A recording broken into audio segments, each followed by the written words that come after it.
ॐ मूकं करोति वाचालं पङ्गुं लङ्घयते गिरिं यत्कृपातमहं वन्दे परमानन्दमाधवम्। ॐ शान्ति शान्ति शान्ति।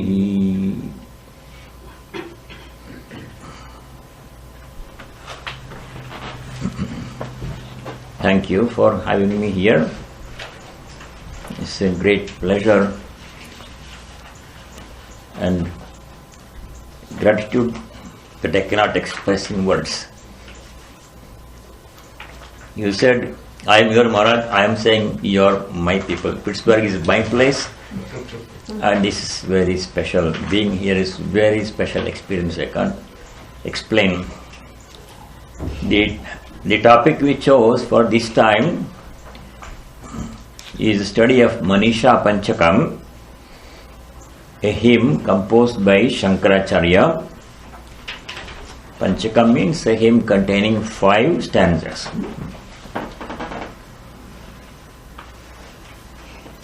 The story is like this. Many legends have sprung around the life of Shankaracharya. This may be a real occurrence or it may be a legend, but it is a very interesting background to this hymn, Manisha Panchakam.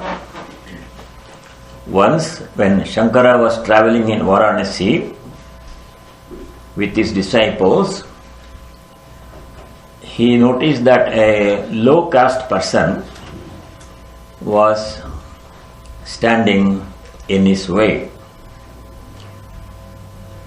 And Shankara asked him to move away from his path. Then that low caste person challenges Shankara.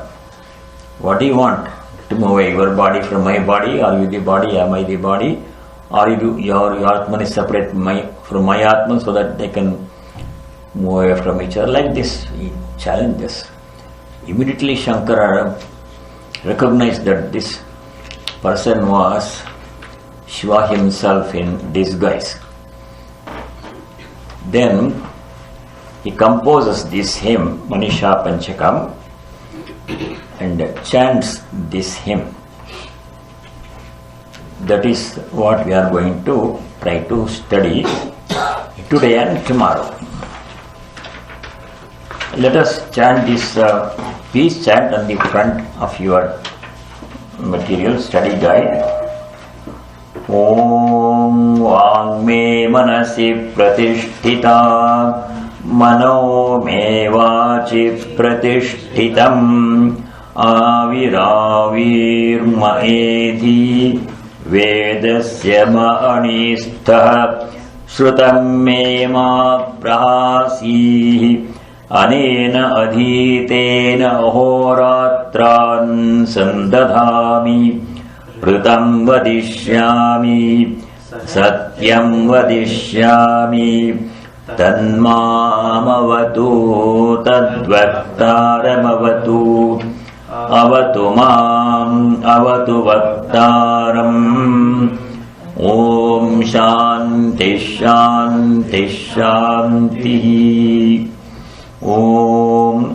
May my speech be established in accord with my mind.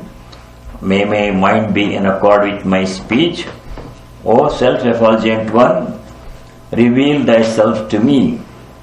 May you both speech and mind convey the Veda supreme knowledge to me. May I not forget what I have heard, studied. I shall diligently study day and night. I shall speak the truth. I shall speak what is right. May that Brahman protect me. May that protect the teacher. May that protect me. May that protect the teacher. Om peace. Peace be in our hearts. Peace and harmony be amongst all beings. And peace be in nature. Shanti, Adhyatmika Shanti, peace within. Adi Bhautika Shanti, peace among all the beings. and Adidayaka Shanti, peace in nature. The introduction was not written by Shankar, some other person must have written it.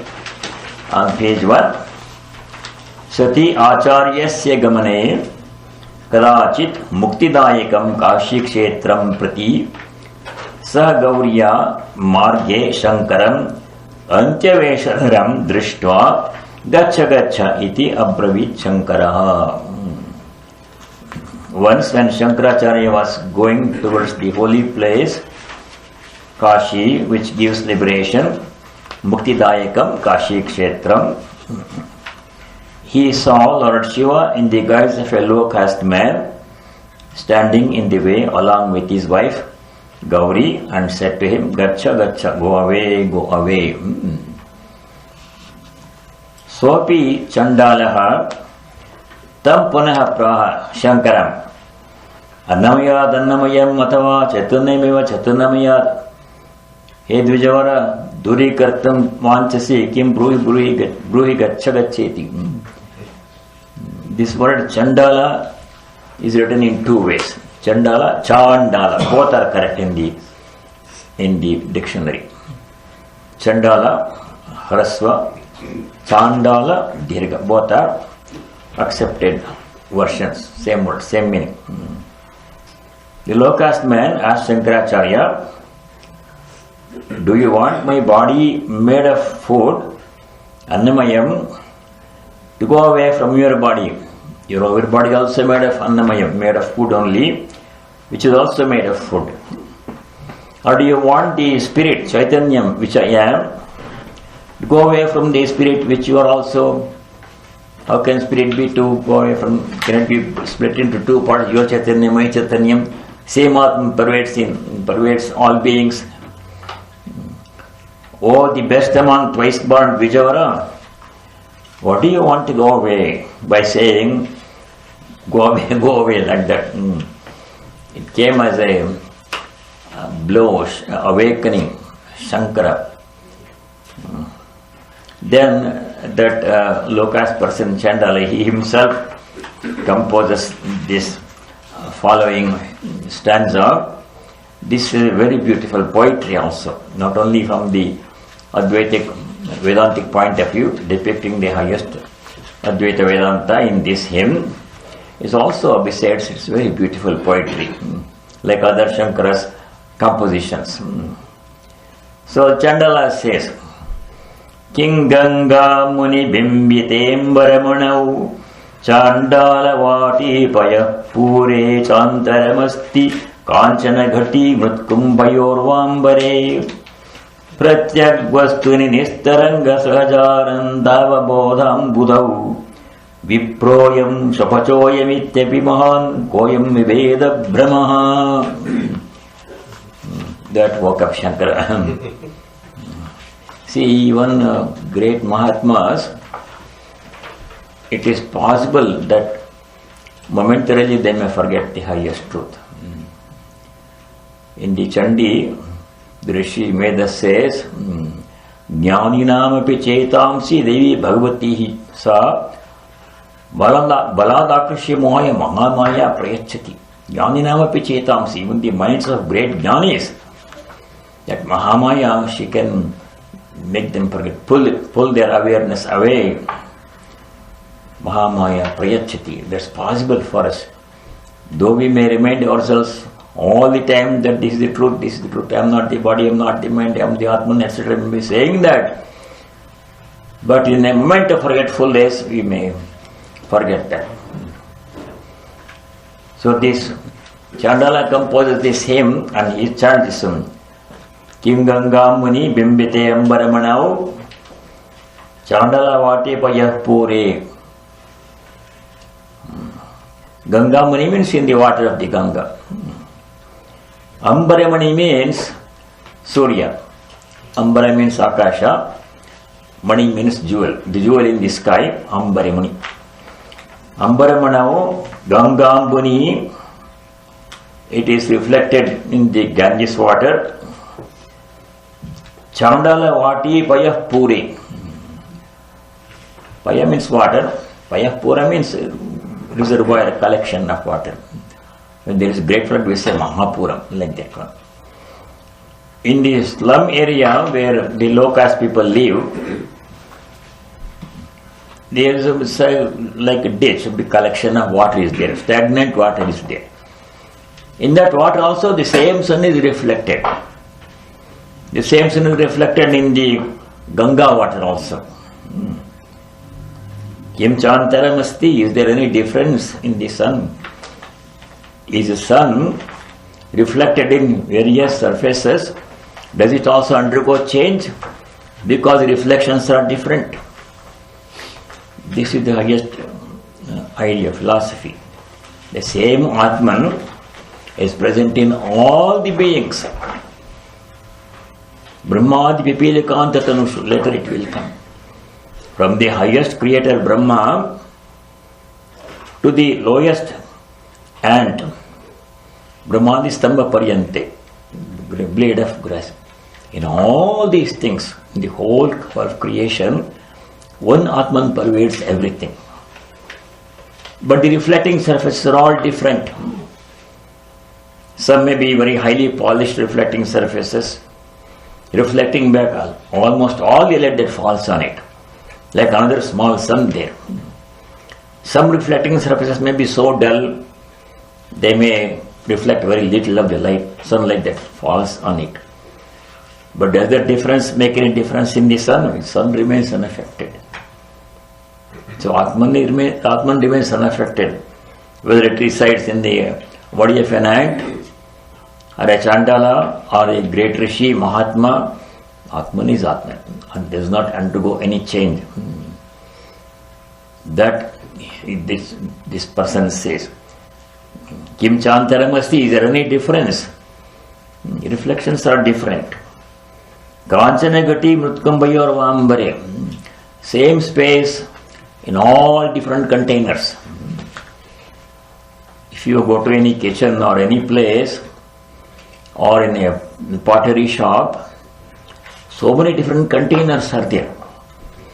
Their shapes are different, their functions are different, their sizes are different, their functions are different, they are called by different names. But space in all of them is the same space. Space does not undergo any change. If there is a cup, a 6-ounce cup, coffee mug, cylindrical in section, space in it appears to be cylindrical. If you take a rectangular pot, space in the pot appears to be rectangular in section. But space has no shape. It has no quality, it has no color, it has no shape. It cannot be cut into pieces. One space occupying all different kinds of containers. So each one of us and all other beings, all containers, Atman is even same container in all, content in all.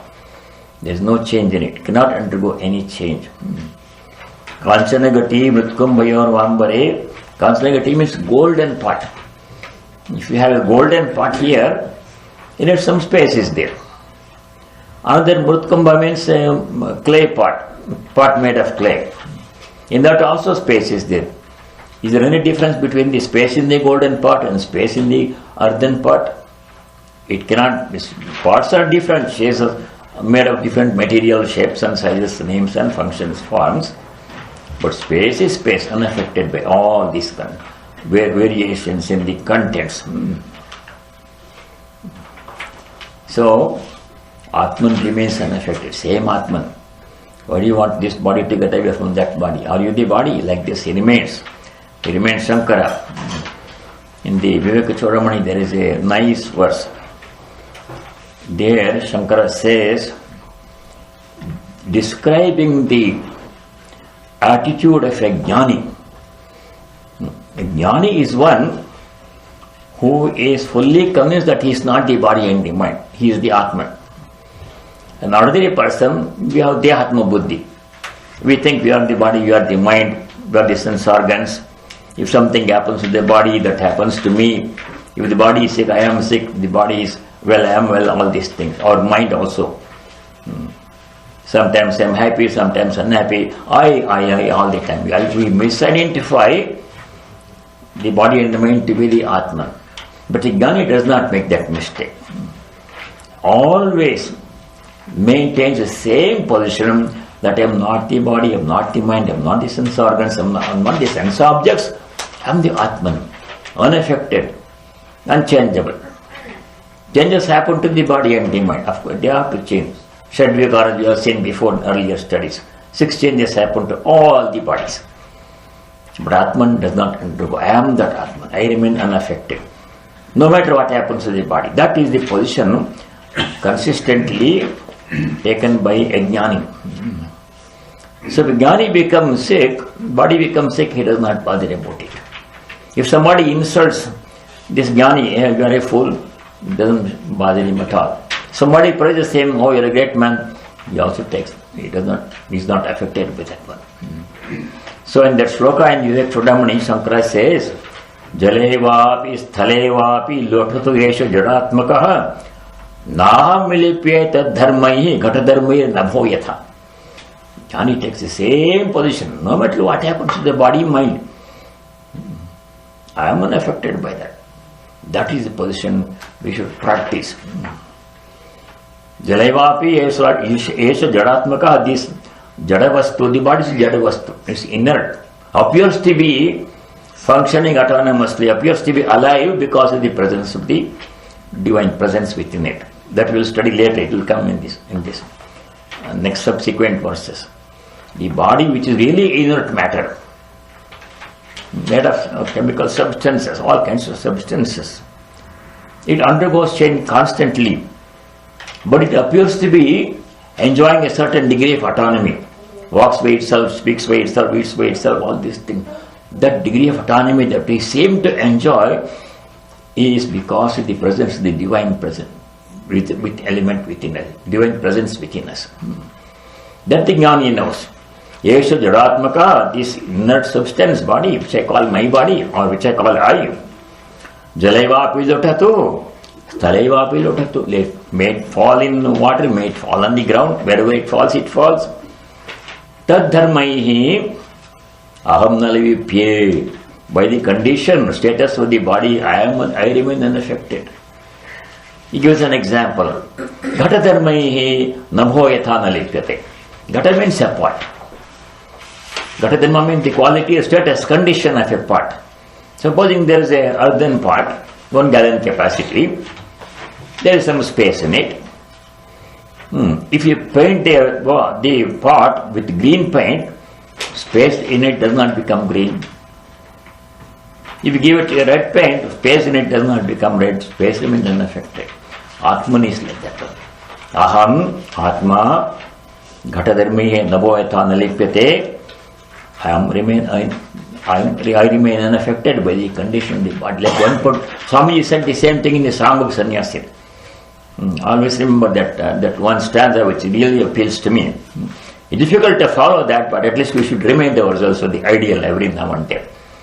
Swami Vivekananda, when he was in Thousand Island Park in the summer of 1895, he was there for about 7 weeks, June, July, August.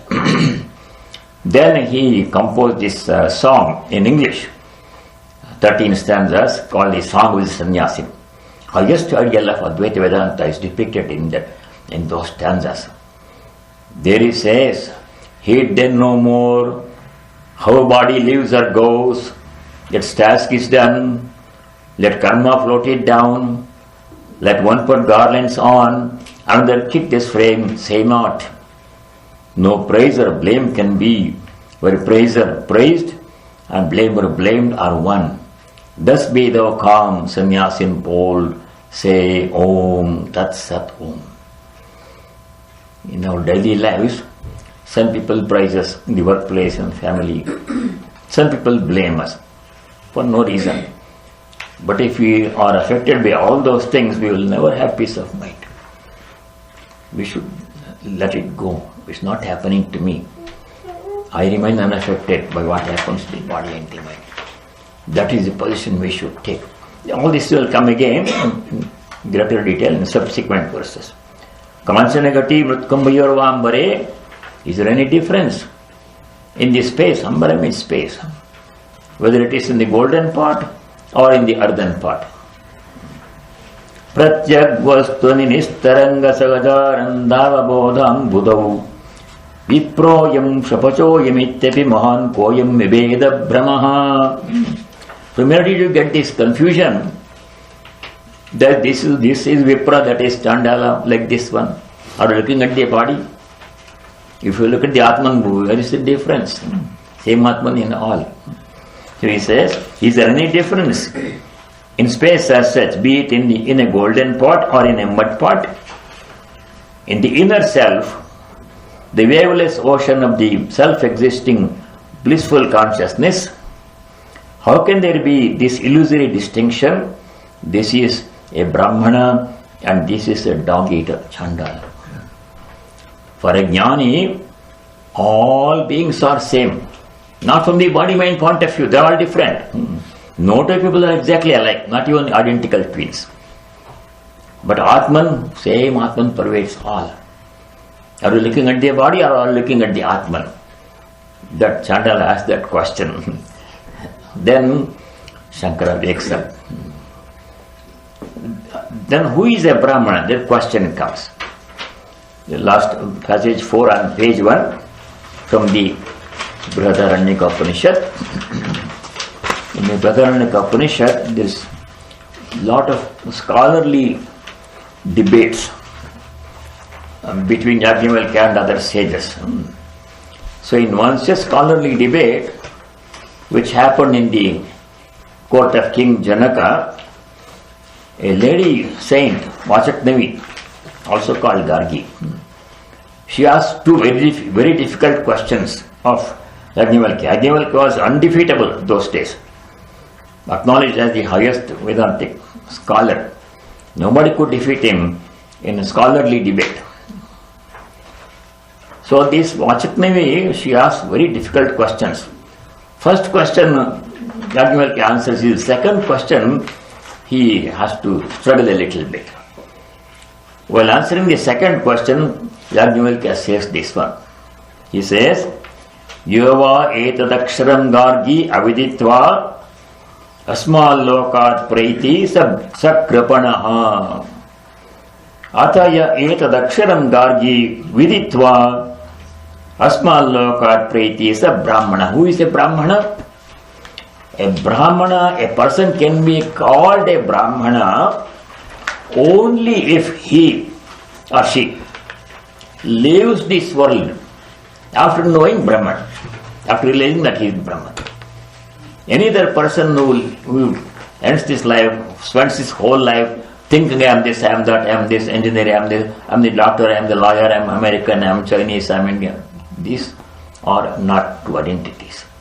A person who does not realize one's true identity as Atman and leaves the body, such a person is a Kripana. Kripana means a wretched person.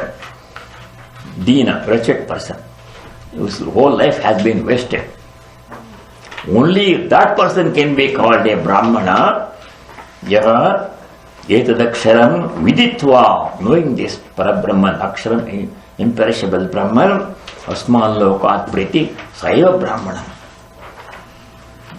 That is the passage of definition of Brahmana in the Brihadaranyaka Upanishad.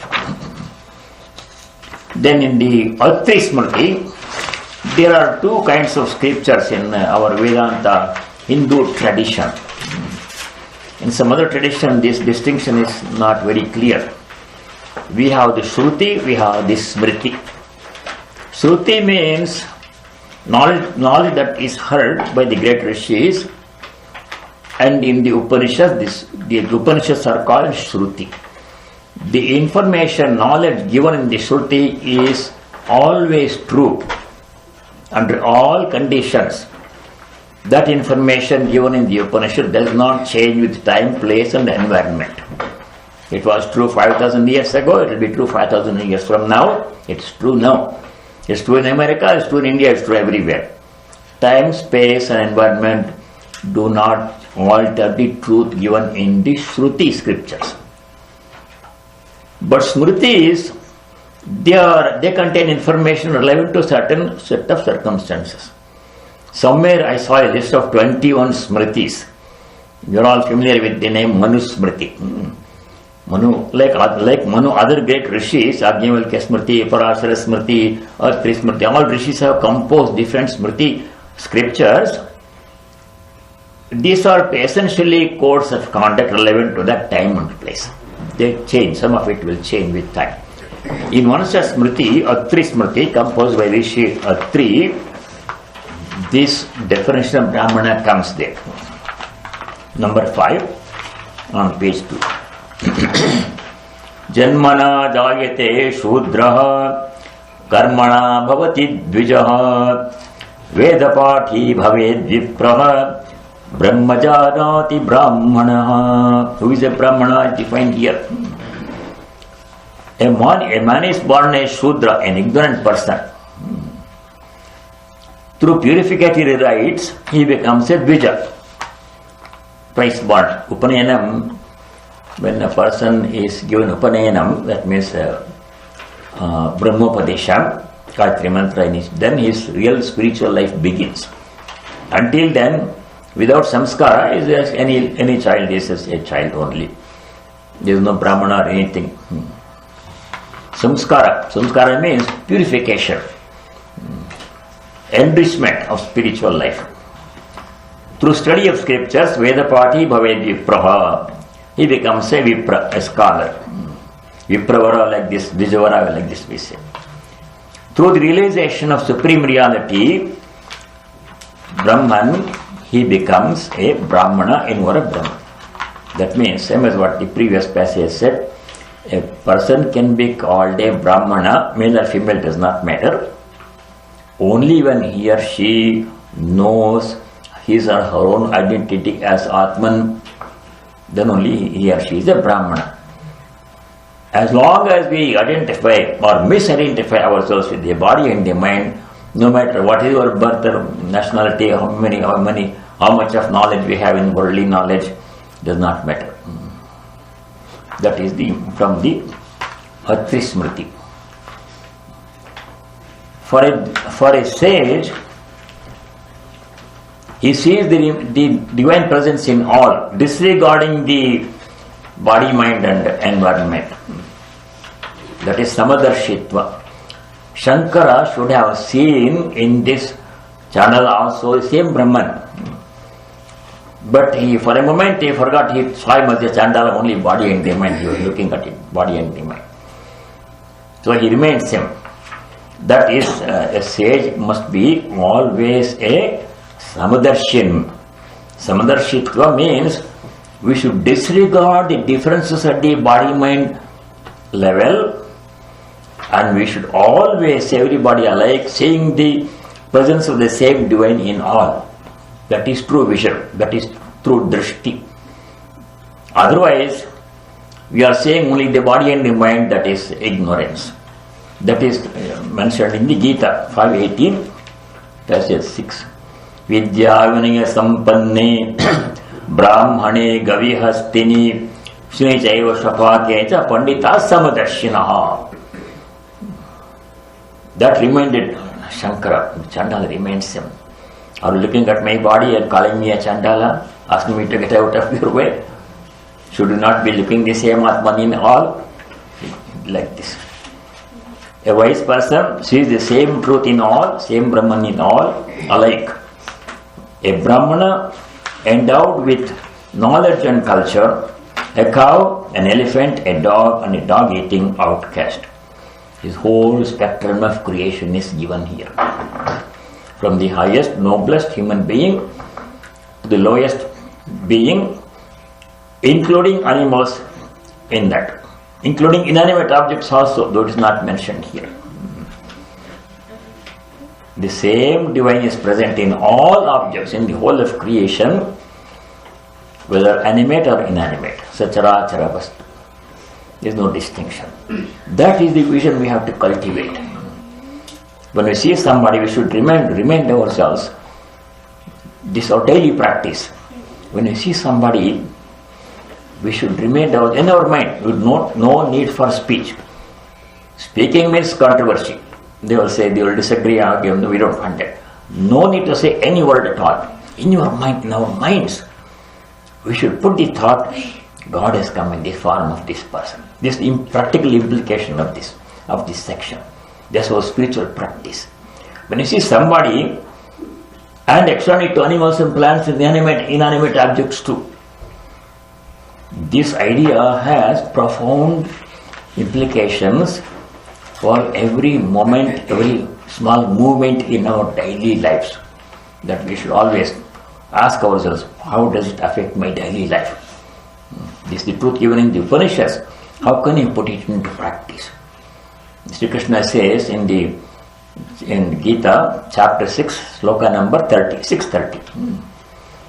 Yomam pashyati sarvatra, sarvam chame pashyati, tasyaham na pranashyami sachame na pranashyati.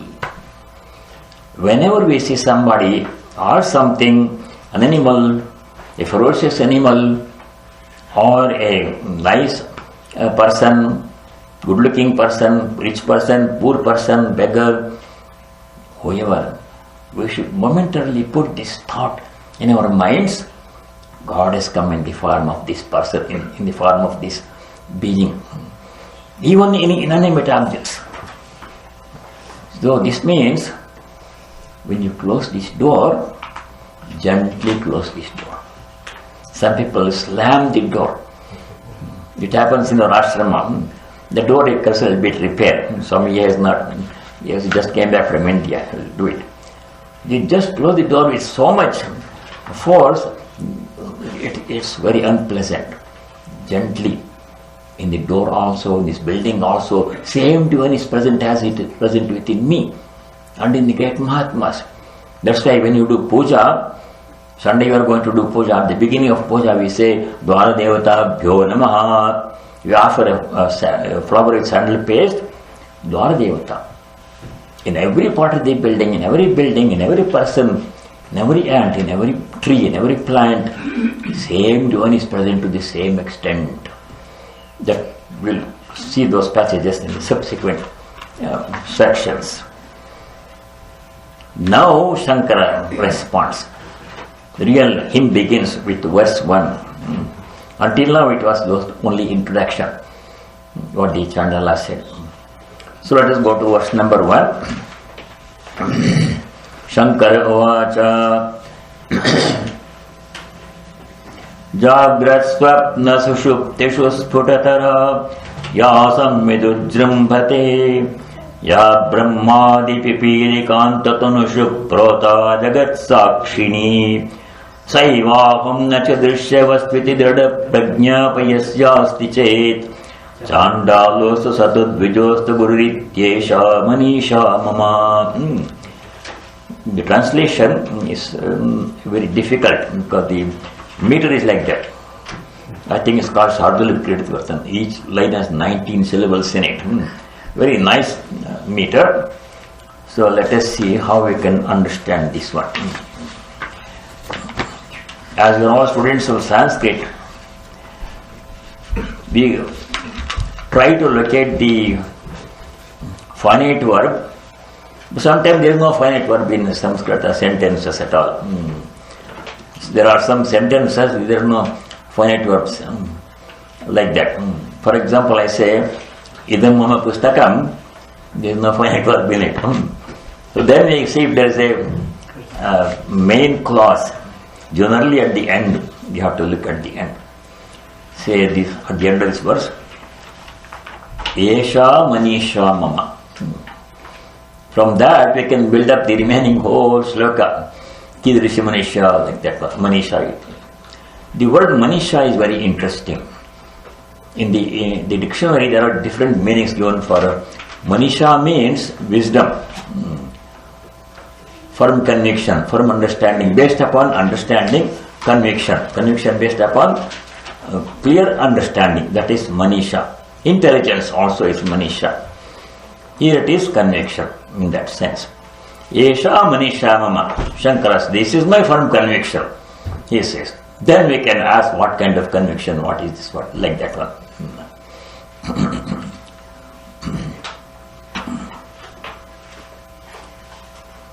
Saha, that person who has this kind of conviction, Drida Prajna Piyasasti Chet, if somebody who has this kind of firm conviction that I am that Sammit, pure consciousness, not this world, Drishya Vastu. If a person has that kind of conviction, he is my Guru, whether he is a Chandala or a Dvija. Chandalostu athava satu Dvijostu sa Guru Rityesha Manisha Mama. Let's read the translation first, then let's understand. Shankara said, this indeed is my deep conviction. He alone is my Guru, whether he be a sweeper or a Brahmana, who has the firm conviction that he is not the seen, but that he is the one consciousness that eliminates all experiences during the waking, dream and deep sleep states. The one consciousness that is the sole witness of the entire play of the universe. The one consciousness which is the very life spark in all forms, from the creator down to the ant. From the creator, Brahma, to the small ant crawling on the ground.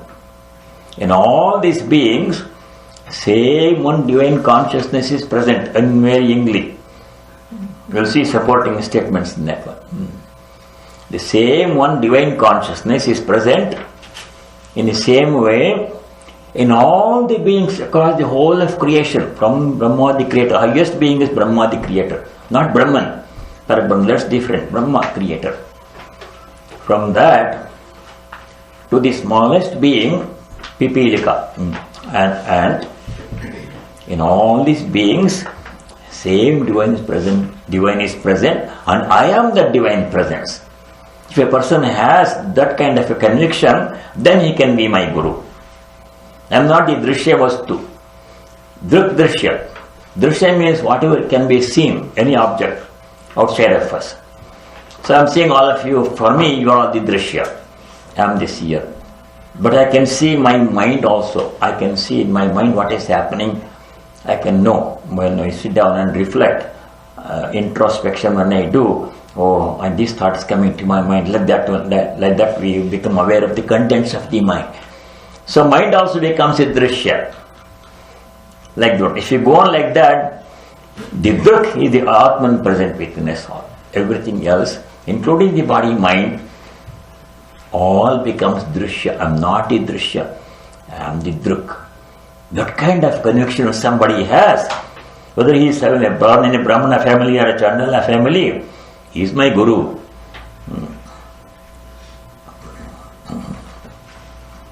This is my firm conviction.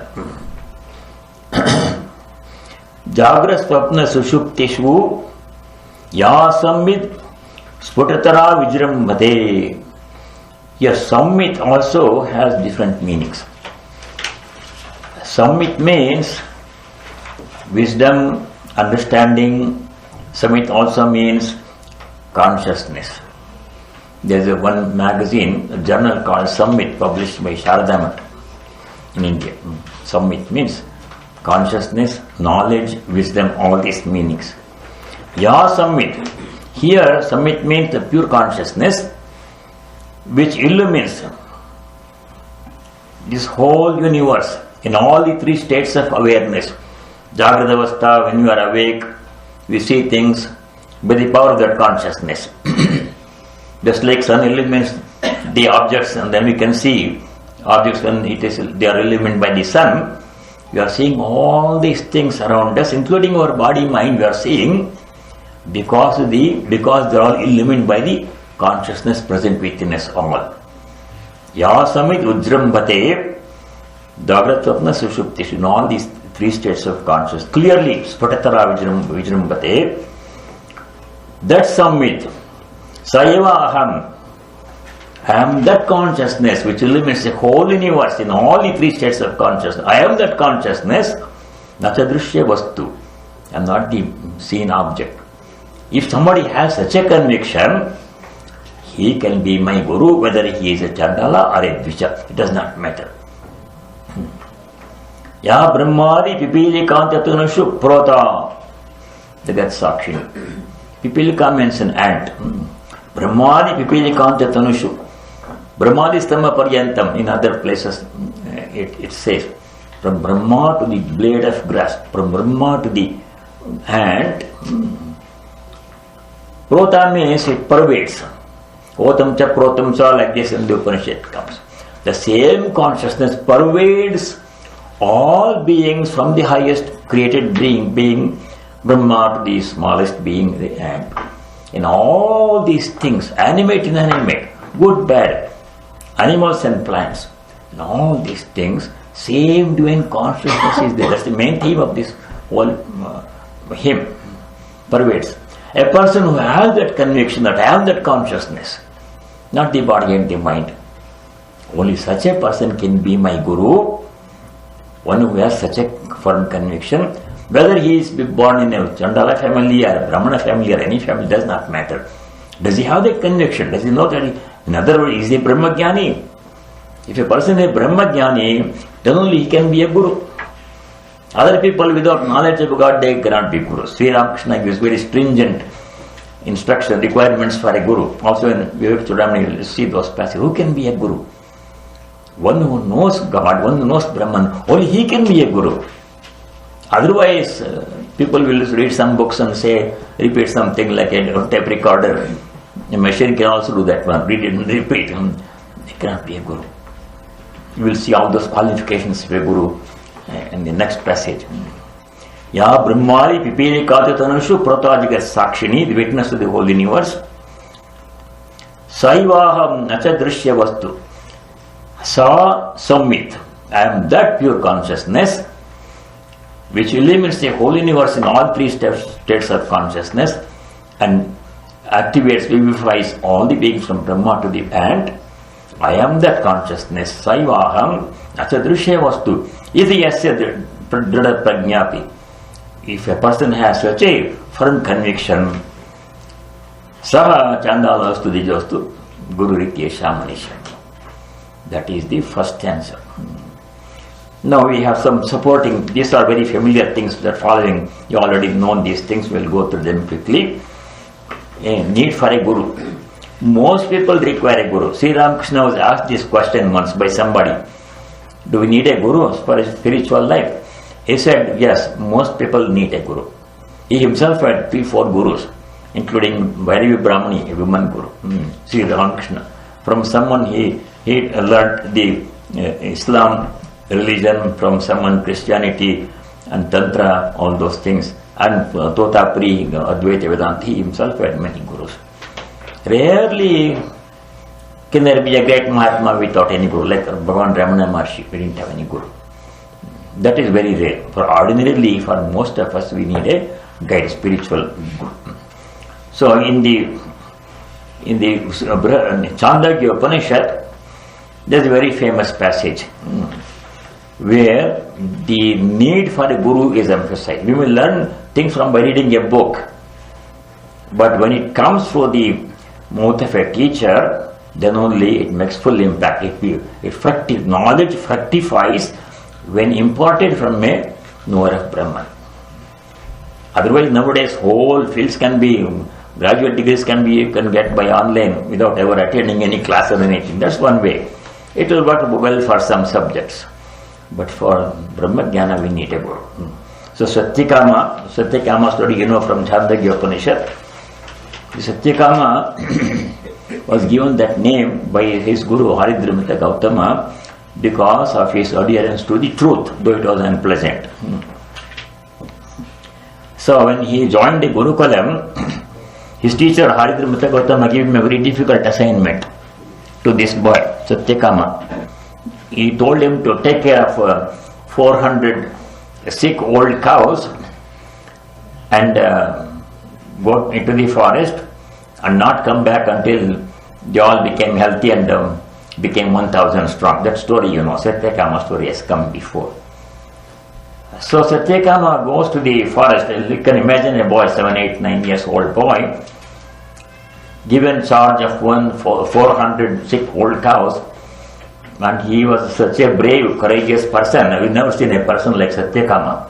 What courage, what strength for a boy. You say, yes sir, I will do it one. I will do that one. When he took that task. Other boys were attending the class in a regular, traditional way. Teacher teaches all the Shabda, Samskrita, Vyakarana, Vedanta. That is ordinary way of learning. But this boy was given this extremely difficult assignment of having to take care of 400 sick old cows and not come back until they became 1,000 strong, healthy. So he spends many years in the forest, Satyakama, taking care of the cows. When he came back after many years, in the meantime he had grown. When he left, he was a little boy. When he comes back, he is a grown-up young man, strong, well-built, and his face was aglow with the knowledge of Brahman.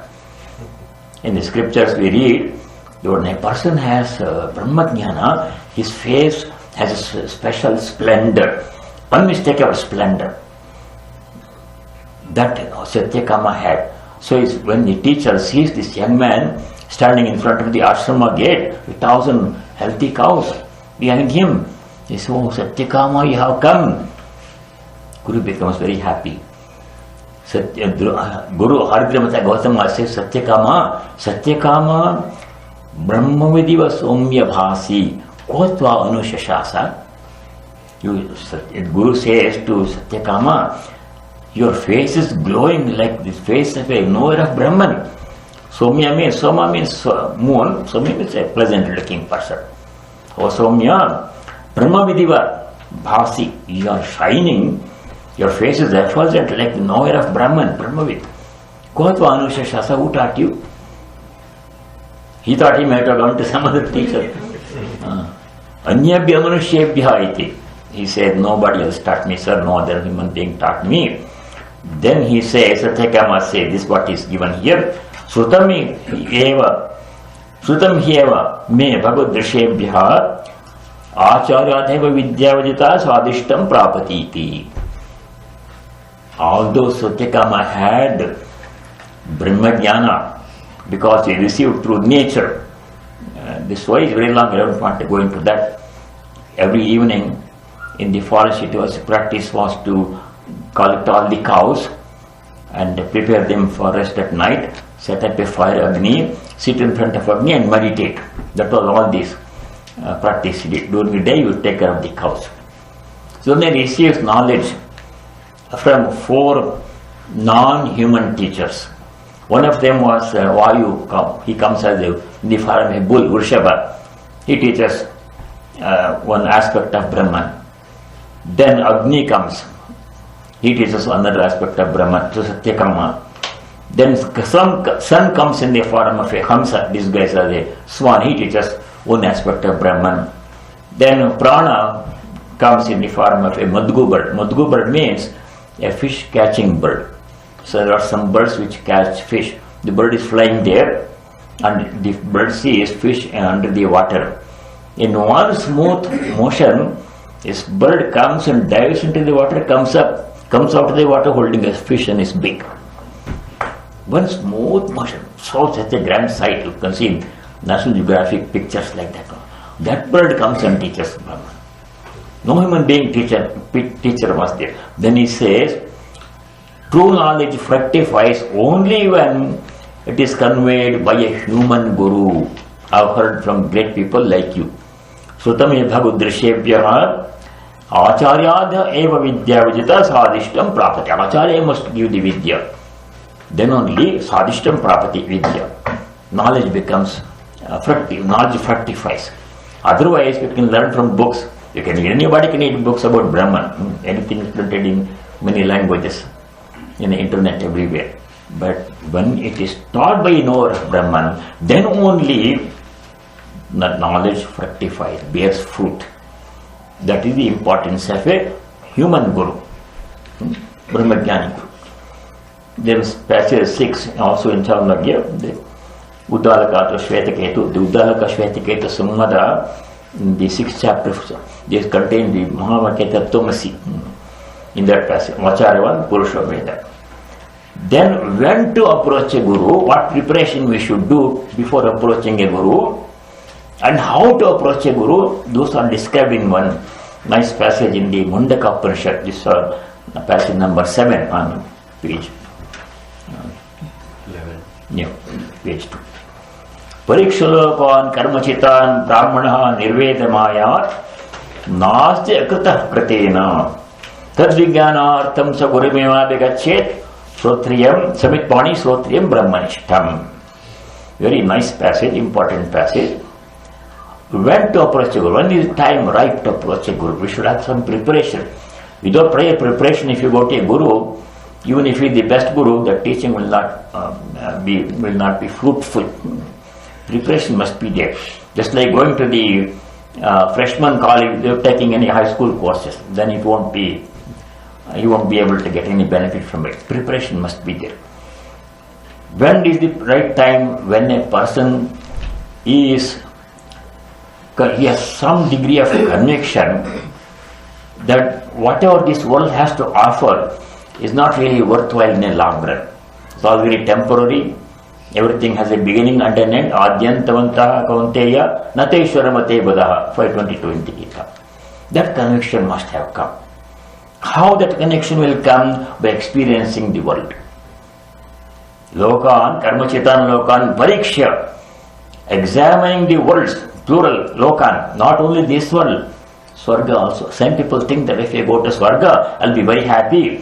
There's no problem there, no health problem, no insurance required, I'll be happy. Swarga Loka, all the felicities of the Swarga will be there. That is also like this or like Bhulaka only, not much different. Because Kshine Punye Martilokam Kushanti 9th chapter, when the stock of punya is exhausted, you have to come back, like going on a cruise. Swarga is like a cruise. Depending upon how much money you pay. If you pay only $3,000, it's a 3-day weekend Caribbean cruise. 4 or 5 ports are there, you get off everywhere. Ethnic food and everything, dancing, tennis, music, magic show, everything is there. And then you do some shopping in the ports, and after 3 days are over, please disembark, your money is over, cruise is over. Swarga is like that, depending upon how much punya you do. A lot of punya if you do, you stay in the Swarga for a longer period. If you spend $7,000-8,000, you can go to European cruise. 7 days or 8 days. Again, when the money runs out, you have to come back and disembark on the port. That is not also worthwhile. A wise person does not hanker after these things, because they have a beginning and an end. Adyantavantaha kaunteya nateshwaramati badaha yehi samsparshaja bhoga dukkha yonaya evate. At the end, no matter how much enjoyment we have in this world or any other world, at the end only disillusionment will come, disappointment will come. That is not the sign of wisdom to go after these things. That kind of conviction must be there. Only then, if you approach a guru, his teachings will make an impact on our minds. Without that preparation, even if you approach the best guru, he gives the best teaching, that will not make much impact on our minds. It takes time. Parikshalokan karmachitan brahmana nirvedamayat. A certain degree of detachment must have been cultivated. Nastya krita kritena. In this world, anything that we want to achieve requires a lot of effort. Anything that we want to achieve, you think about it. Nothing comes without effort. Nothing comes without effort. The problem with that is, what kind of achievement is, since all effort is limited in duration and magnitude, all product of effort is also limited in duration and magnitude. That means, if you work very hard, you will achieve success in this life. You can become a CEO of a company, or you can own so many companies, you can become very rich. All those things, but a lot of hard work has to be done to get those things. Nothing will come easily. Then what happens? At some point, all those things will either leave you or you will have to leave them. One way or other, separation will come. If person has accumulated a lot of property, huge amount of wealth, billions of dollars, one of two things will happen. Either all that money will be lost in some kind of stock market crash or something, all the money, everything will be property, will be intact, and that person has to leave. Right? One way or the separation will come. Ajnantavantah kaunteya. When separation comes, only unhappiness, dukkha will come. So that is not worthwhile achieving things in this world. Whatever is needed for necessary, that we do, but not anything beyond that one. That is what is mentioned here. Nasti kritah kritina. But Brahma Jnana is not the result of effort. If it were, it would be also temporary, because all effort can only produce finite results. Brahma Jnana is not the result of effort. Still effort is required. Why? To remove the obstacle, that's all. All sadhana, all spiritual practices, any kind of spiritual practice, japa, meditation, jnana yoga, bhakti yoga, whatever you do, they're all meant to do only one thing, namely to remove the obstacle that is blocking the knowledge of Brahman, which is already within us. Inherently, divine is present within us, unconditionally, whether we believe it in it or not, whether we know it or not. Brahman's presence is already there, inherent. It is given. But why you are not experiencing God's presence, though God is present within me? If He is present within me, I should be able to see, feel His presence. I am not. Why? Because what is the obstruction? The mind comes as a concrete wall.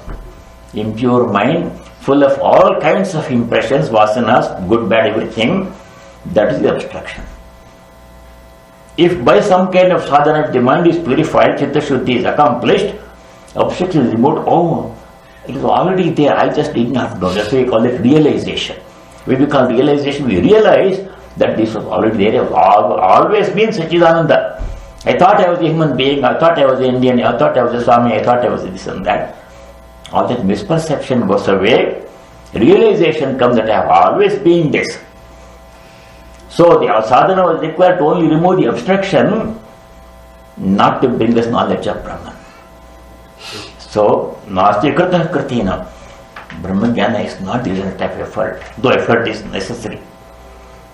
Tad vijnanartham, that means para Brahman. To know that one, what we should do, sa gurumeva abhigachat, seeker must approach a guru. How? Samit pani. Samit pani means holding a bunch of samit, twigs, which is used in Agnihotra. Why we should carry that one? Because carrying a bundle of twigs, samit in hands, to the teacher's house indicates that the student is willing to surrender and with humility learn what the teacher says. Surrender, humility and readiness to serve the teacher. Service is very important. I am ready to serve you, sir, with humility. That's what the student is saying when he carries a bunch of samit in his hands when he goes to his teacher's house. Guru must be at least two things. Srotriyam Brahmanishtam. Otherwise, other people cannot be gurus. Srotriyam means one who is well versed in the Vedas, Brahmanishtam, established in Brahma Jnana. High qualifications, both for a student and for the teacher. Then you go to the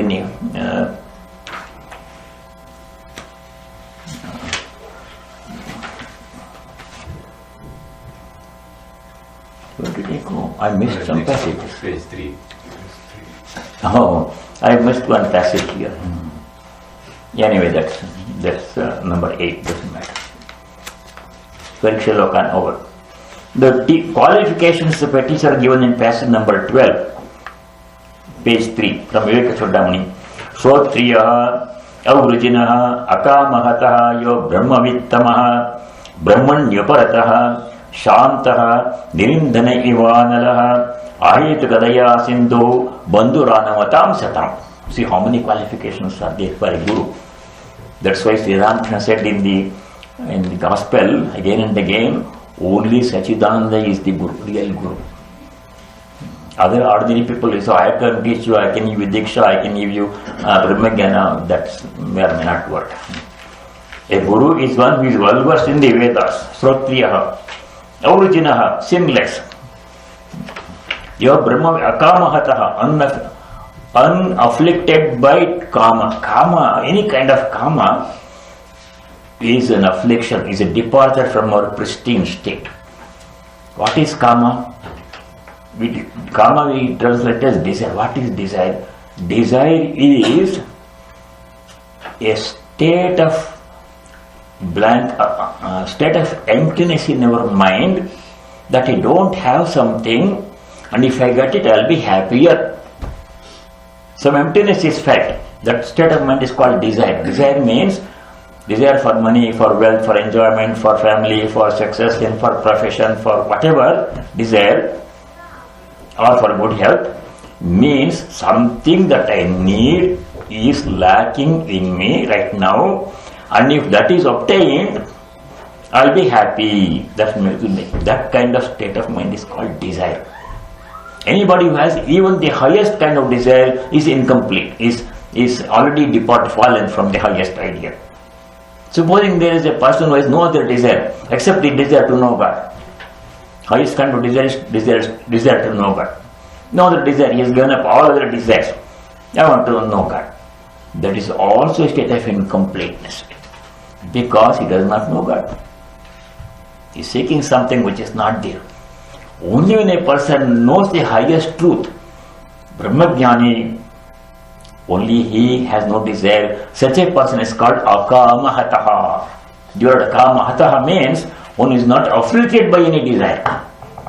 That phrase comes in Taittiriya Upanishad 7 or 8 times. Shrotriyasya cha akamahatasya, like that, on the Mimamsa. Akamahataha, a guru is one who should not have any desire, that means must be a knower of Brahman. Yo Brahmavittamaha, best among the knowers of Brahman. Brahmani uparataha, who has reposed, perfectly reposed in Brahman. Shantaha, mind must be absolutely calm, tranquility of the mind. Nirindhanaivanalaha, mind must be so calm, just like fire that has consumed all the fuel that has been fed into it. Ahetuka daya sindhu, ocean of motiveless compassion. Daya means compassion, sindhu means ocean. Motiveless compassion. If you are nice to me, I am nice to you, that is not ahetuka daya sindhu. Irrespective of any cause, towards any being, one must be full of compassion, even towards wicked beings. Only such a person can be a guru. Ahetuka daya sindhu, bandhuranamatam satam, and a friend of all who prostrate themselves before him. So when we see a guru, what we should do? 3 things we have to do. When we see a guru, 3 things we have to do. Those are mentioned in the Gita 4:34, passage 13. Tadvidde pranipatena pariprashnena sevaya upadekshanti te jnanam jnaninas tattvadarshinaha. Know that. Tat means Parabrahman. Idam means this world. Know that knowledge of the self by means of prostration, pranipatena. Pranipata means ashtanga pranama. That indicates surrender, humility. When we prostrate before anybody or before the deity, that means we are surrendering our ego, we are practicing humility. Pariprashnena. Pariprashna means asking questions to know the truth in a spirit of inquiry, not asking to show off how much one knows. That's not pariprashna. Pariprashna means studying something from all points of view. Paritaha. So with humility we should ask questions to know the truth. That's pariprashna. Sevaya. Seva is service is very important. When we do these 3 things, they jnaninaha, tattvadarshinaha, tattvajnanam upadekshanti, they will teach us the truth. Sri Ramakrishna, passage 14. There is only one Guru, and that is Satchidananda. He alone is the teacher. It is extremely difficult to teach others. A man can teach only if God reveals himself to him and gives him the command. Narada, Shukadeva and sages like them had such a command from God, and Shankara had it too. Unless you have a command from God, who will listen to your words? But it won't do if a man only imagines that he has God's command. God reveals himself to a man and speak. Only then may one receive his command. Sri Ramakrishna, passage 15. Sachidananda alone is the Guru. If a man in the form of a Guru awakens spiritual consciousness in you, then know for certain that it is God, the Absolute, who has assumed that human form for your sake. The Guru is like a companion who leads you by the hand. 16. Sri Ramakrishna. It is Sachidananda that comes to us in the form of the Guru. If a man is initiated by a human Guru, he will not achieve anything if he regards the Guru as a mere man. The Guru should be regarded as the direct manifestation of God. Only then can the disciple have faith in the mantra given by the Guru. Once a man has faith, he achieves all. This next passage is from Sant Kabir. Somehow I found that one. I found very apt in this context. It says, जाते न पूछिए साधु की, पूछ लीजिए ज्ञान, मोल करो तलवार का, पड़ा रहना दो म्यान. When you see a guru, don't think about his status or caste or anything. See if he has knowledge. That's the one that knowledge is what makes a person a guru. Just like when you want to buy a sword, you evaluate the sword for what it is, not the sheath which is. It's only a container. When you buy a cup of coffee, you are not particular about the cup, what kind of, you are particular about the quality of the coffee. The content is what matters, not the container. We are all containers, body-mind containers. Atman is the content. So it is Atman that has to be seen, and not the Drishya, not the body-mind. Person is ill-clad, uneducated, illiterate, unkempt. You should not dismiss that person. In him, same Atman is present as in the best, very nice appearing person. Content and not the container. Our focus must be. So we will stop here.